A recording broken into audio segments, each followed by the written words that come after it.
حضرت عائشہ فرماتی ہیں کہ مجھے اپنی سوکنوں کے اوپر کبھی غیرت نہیں آئی، مجھے خدیجہ پہ غیرت آتی تھی جو مر گئی تھی۔ اور میں کہتی آپ کو ایک جوان بیوی مل گئی، آپ ایک بڑھیا کے پیچھے اتنا یاد کرتے ہیں۔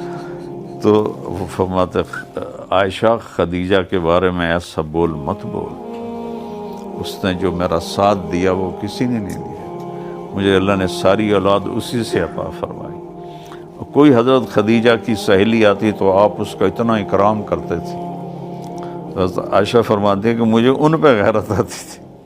اور یہ واحد خاتون ہیں نبیوں کے بعد جن کو سب سے پہلے اللہ کا سلام آیا۔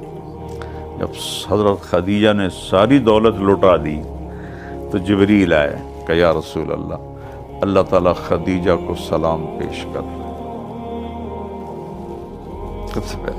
اس کے بعد پھر مدینے میں ابو بکر کو سلام آیا، لیکن سب سے پہلے نبیوں کو چھوڑ کر اللہ نے حضرت خدیجہ کو اسپیشل سلام بھیجا اور کہا کہ بشارت دو جنت میں بے جوڑ موتی کے محل کی۔ تو کہا خدیجہ یہ جبریل اللہ کی طرف سے سلام پیش کر رہے ہیں۔ تو انہوں نے کہا میری طرف سے جبریل کو بھی سلام ہو اور میں اللہ کی شکر گزار ہوں۔ تو آپ نے 25 برس حضرت خدیجہ کے ساتھ نبھایا۔ اگر آپ کو عورتوں کا شوق ہوتا تو 25 سال کا جوان 40 سال کی عورت سے کیوں شادی کرتا؟ اور پھر 25 سال نبھائے۔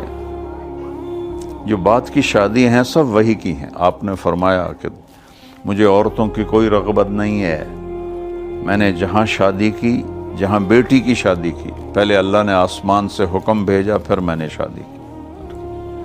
ساری حکم کی شادیاں تھیں شریعت سمجھانے کے لیے۔